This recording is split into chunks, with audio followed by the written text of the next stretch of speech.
Good morning. Look at that. The sun is coming up and I'm about to take my first run of the day. Today I want to talk to you about something I call the hook, and it's this sensation that I want you guys to feel at the end of your turns.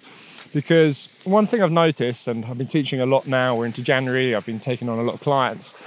One thing that I really find happening to a lot of people is they're making the edge change and then kind of getting quite lazy after the edge change and losing grip and not getting the most out of the board and really not finishing the turns and pulling the board back round at the end of the turn, which is not only going to give you more performance out of the board, but by doing that, it's actually going to make your next edge change and the initiation of your next turn a little bit easier. So we're going to begin with a little exercise that just allows you to get that feeling. So I'm just starting on my heel edge. I'm just going to nudge the board down into the full line to pick a little bit of speed. So that means my front knee, my front hip, I'm just going to start to pass them over my front foot. It's going to start to flatten the front foot, lessen that edge angle. But then once I have a bit of speed, I'm going to pull that knee and hip back behind the board, and I'm going to lean into the slope a little bit, and that's going to get the board grabbing, and it's just going to pull me back up the slope, and it's going to feel a bit like I'm kind of pumping up a wave.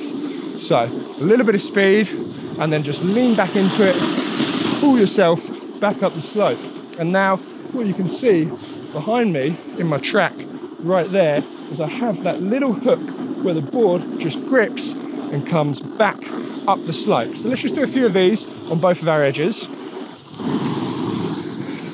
So start my toes, both knees, both hips forward, stacked over my edge, come right to the side to give yourself some space. And I'm just going to open up that front knee and hip, flatten that front foot, board points down, and then roll it back in. Just try and drive that board back up the slope. Once again, see if you can get that little hook, the board just pulling you up the slope at the end. Let's do a few more. Nice and slow, point the board down, speed, hook it back up. And I can get a couple as I go across the slope like that. And you can see my body gets this kind of bouncy movement. Here I'm kind of quite tall, and then as I lean into it, I just sort of sink down, the wind is picking up, and push into it. Look at that wind howling behind me there. Right, one more. Board goes down, back up the slope. Okay, I'm just going to make a few turns, but what we're going to cover in this video is how that movement, this bit right here, pulling you back up the slope, can really allow you to get a little bit more out of your board. So we're going to have to talk a little bit about fore and aft pressure as well. So that is pressure through the front foot and pressure through the back. And that is really going to help us achieve this. I'm just whizzing off for a little bit. I like to film on this run because there's a big gondola that comes up right to the top. It takes about 150 people. Around we come. It takes about 150 people and everyone goes off, and I just like to hang back at the top, and then you get the slope to yourself. But the next gondola were just coming in and I could see the crowds of people coming down. So I've just snuck off onto this other little piece, which everyone seems to go straight past. No one seems to ride it. So this is a slope that I really like to film on. A lot of you always ask how my slope's so quiet, and it is quite quiet here. We're not on school holidays, but this is a particularly quiet slope. So let's get back to that hook and let's get back to this drill, and let me talk a little bit about that fore and aft pressure. So starting with this exercise, once again I'm going to release that front knee, release that front hip, board points down the slope, and as I tuck that knee and that hip back in to get the board gripping and pulling me up, that's going to be a bit of fore pressure. Simply by bending my front knee, feeling my front shin pressing into the front of the boot, that's going to put pressure under the board at this top part here, and that's going to get it gripping and pulling up.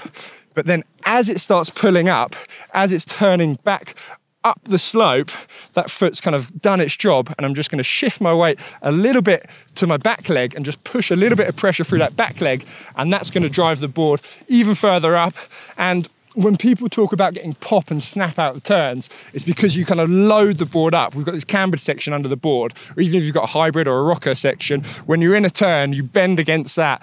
And if you push through this back leg a little bit, you really apply pressure through it, and it kind of pops you out the turn at the end. So we're not quite making an edge change at the end yet. I want you to try and feel that kind of popping sensation where the board sort of pops you up and out. I've just got to let these guys pass, and in we go. So into that front foot, board grips, and then kind of push up out of that back foot at the end. And if you get that, you're going to feel the board really kind of shooting you up out the slope in that last bit. Same idea in the heels, pressure on the front foot, board grips, push away from that back foot. And you can see that's where I'm extending up as well. Right now, I'm quite low, board's gripping, and I push against it. That extending on what will become the latter part of the turn. And push up against it. Okay, so we're now going to try and bring this sensation into the turn, and I'll show you how it's going to help you with your edge change. It's a little bit mellow here. This works kind of well on slightly steeper sections that I'm coming onto now. Right, we've got another small group of skiers coming past, and then we'll get into it.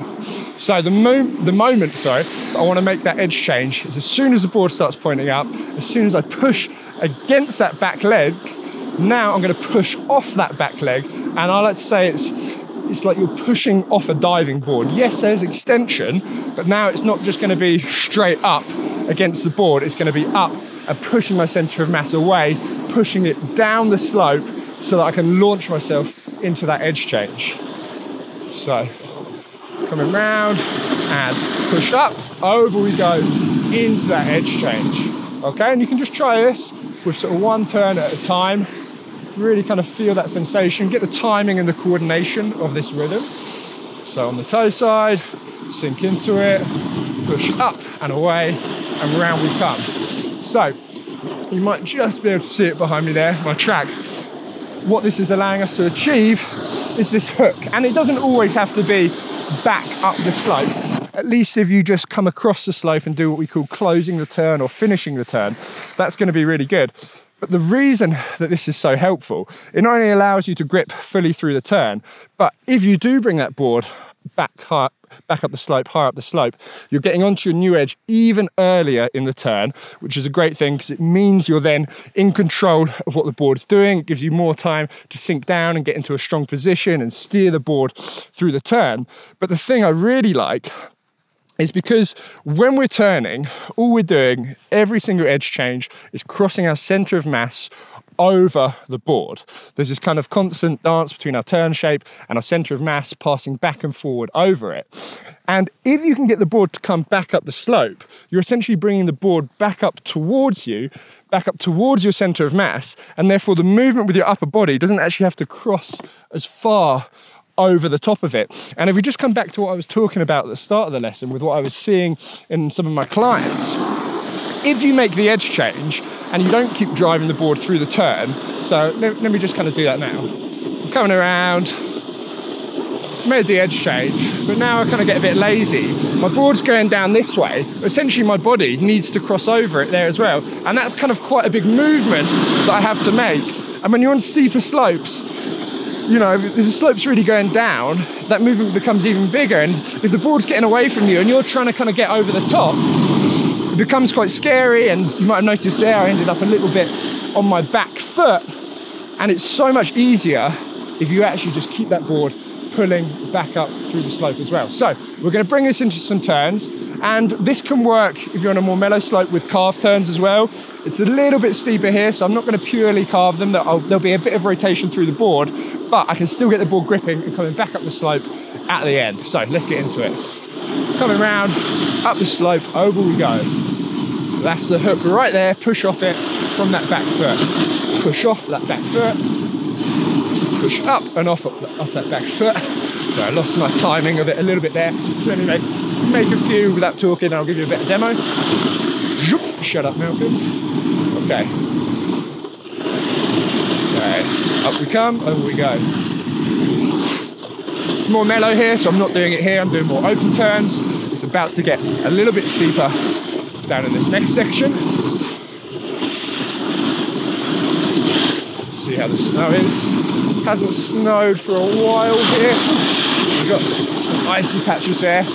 This will later become a real south-facing slope, which means it's been getting a lot of sun, so it's been kind of melting and refreezing a little bit, but it's pretty good right now. It's pretty grippy. So hopefully you can see that bit there, me pushing up and against it, getting that hook. That's what we really want to achieve, because it allows me right there to get on my new edge nice and early, right there on my new edge nice and early. And also the timing, which is what I want to talk about now, of this pushing off your back foot works incredibly well with knee steering. I'm not going to go fully into knee steering. It's something I've talked about in my other videos, and I'll link a bunch of knee steering videos down below. But it is essentially where every edge change, your front knee passes over the top of the board first, and your front hip as well, and your back knee and hip follows. And what this does, I'm going to grab a seat over here. And what that does is sometimes called foot pedaling, which is basically where your front foot passes over the board first, and then your back foot rolls after. And if what you think we're doing here, at the end part of the turn, I'm pushing through my back foot. So if I'm on the heel edge, I'm pushing through this back heel right here. That's driving the board back up the slope. And because I'm pushing through that back heel, pushing through my back foot, that takes all the pressure off my front foot, and my front knee and hip at the same time that I'm pushing through the back foot are already passing over the top of the board, starting that edge change. And then by the time I've extended away from that back foot, I've got that board gripping and driving up the slope. It's done its job. The front knee and hips already passed. My shin's pressing into the front of the boot of my toe side. I'm getting that toe side engaging, gripping, pulling me into the next one. And that takes the pressure, takes the weight off my back foot. My back foot can roll over smoothly. I start leaning into the toe side, and then I'm just going to shift my weight gradually throughout the turn towards that back foot to once again drive me up the slope at the end of the toe side. Let me spin around so you can see this happening at the end of the toe side turn. Once I have some space, back knee hip is going to be driving you back up the slope at that point, allowing you to pass your front knee and hip over the board for the edge change, and then allowing you to kind of dive into this turn. And that, if you get the timing of that right, will essentially progressively shift your weight from the front of the board right here to the back of the board throughout the turn, and give you that nice shift of fore to aft throughout the turn without you having to think about kind of leaning to the front or leaning to the back. And then that will give you the sort of maximum grip through your board. So coming in, pressure on the back foot, push off it as my front knee and hip passes over the board. Push off the back as my front knee and hip pass over the top of the board, achieving that hook right there up the slope at the end. So really useful when the slope's a bit steeper. Once again, it's flatter now. I'm making these open turns, but as soon as you're on kind of, I don't know, anything sort of blue and above, it's really nice just to try and feel that sensation. It's something I love doing, and it's going to give you this really smooth S-shaped turn.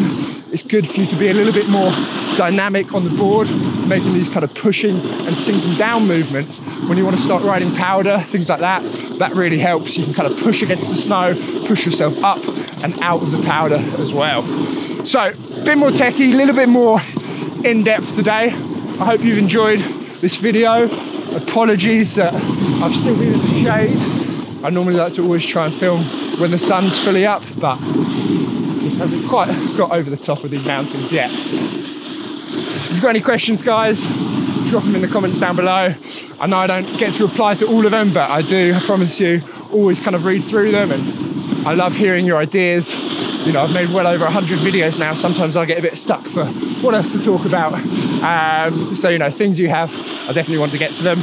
A common one I get is riding trees. And guys, unfortunately, although there are some areas where there's trees here, it just rarely snows to that low of an altitude. So if we look across the valley, you can kind of see all the white stuff on this above, but there's basically no trees there. And essentially kind of where the trees start growing, and if you look further down into the valley, and I appreciate you can't see very well off this camera, there's just no snow there. The kind of snow line at the moment tends to hover around 2,000 meters, and if we drop below 2,000 meters, it's just been raining, so there's no snow in the tight trees, which is why, you know, it's great for me. I have these big open areas. I know a lot of you watching, you know, you're in the trees as well. But I will try and make a video that kind of covers the tight turns in that kind of slightly different terrain that you get there. And, you know, fingers crossed, hopefully we get some cold temps and some snow down low that allow me to make a video on that. Anyway, I'll leave it there. Thank you for watching, and I'll finish with a few turns.